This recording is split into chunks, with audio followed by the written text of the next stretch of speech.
Okay?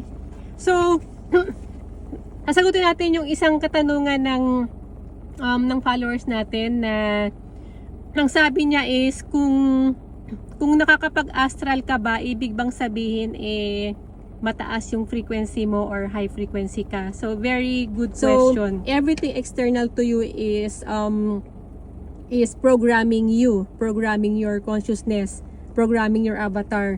So, dito sa red zone, so ito yung mga eating processed food, mga karmic foods. You are not aware of what you are ingesting.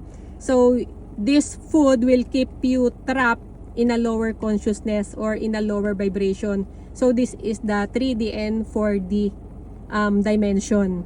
And yung 5D, ito na yung new earth natin ngayon, na which is dito na yung papasok yung love. And then, sa 5D, dahil nga dito program ka dito sa 3D and 4D, na which is ano ka dyan, nasa zombie mode ka pa or nasa deep sleep ka pa, you are in a deep sleep.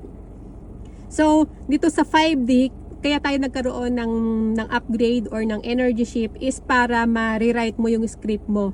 So, ibig sabihin, kung ano yung mga soul contract mo, pwede mo na siyang i-delete, and then you will create your own story. You will create your own script, na which is, dito na yung mag-start sa 5D. Kasi nga, ang God source, or what I always tell you, source energy.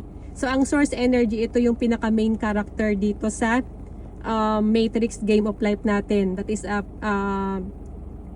main character. And then, merong mga aliens, meron ding mga soulless. So, yung source energy, ito yung nagpo-provide ng energy dito. Tayo yung mga nagpo-provide ng energy para makapag-operate yung Matrix. So, ang source energy, hindi siya bababa dito sa 3D and 4D na red zone. So, itong red zone, ito is more on energy draining. So, magsisimula lang ang connection mo dito sa 5D. Dito lang papasok yung activation ng source fractal natin. Kaya nga, ang 3D and 4D, ito yung zone ng mga soulless na program lahat dito. And then, once you enter to 5D, so dito ka na magkakaroon ng connection to your God source or ng source energy.